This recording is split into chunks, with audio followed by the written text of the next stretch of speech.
Entertainment की धमाकेदार प्रस्तुति।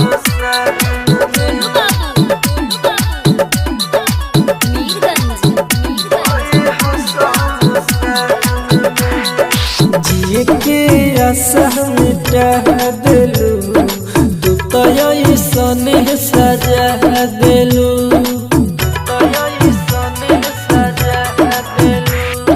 जिए के आशा मिटा देलू तू तो ऐसने सजा देलू मर जाए दिलवे में लेके सोना यार मान के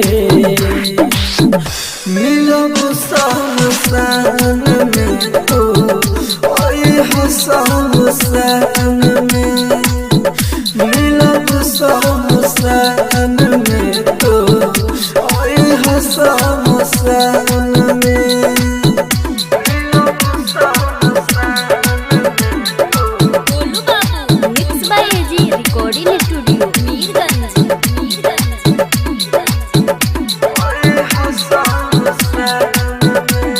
बोलत रहलू लव यू झूठे हो तू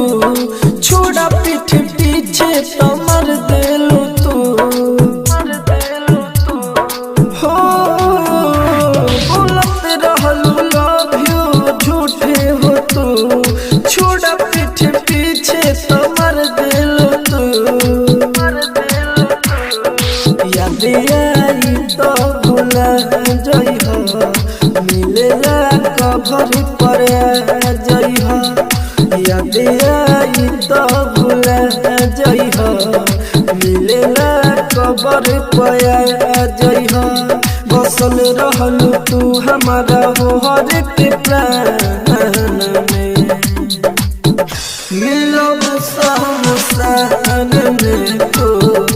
आई हो शमशान में मिलब शमशान में तो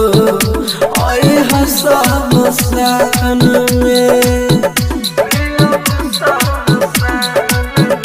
गोलू बाबू एजी एंटरटेनमेंट की धमाकेदार प्रस्तुति।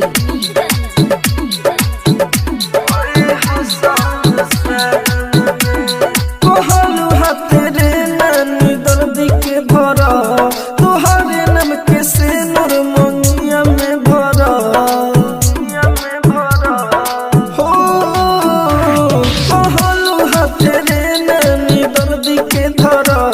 तोहरे नाम के से नूर मंगिया में भरा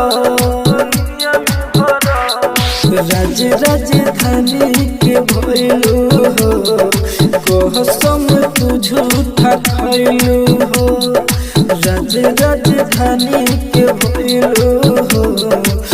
कसम तू झूठा खइलू हो चले आई हो ससुरा से सरधन के नहन में मिलब शमशान में तो ओए हो शमशान में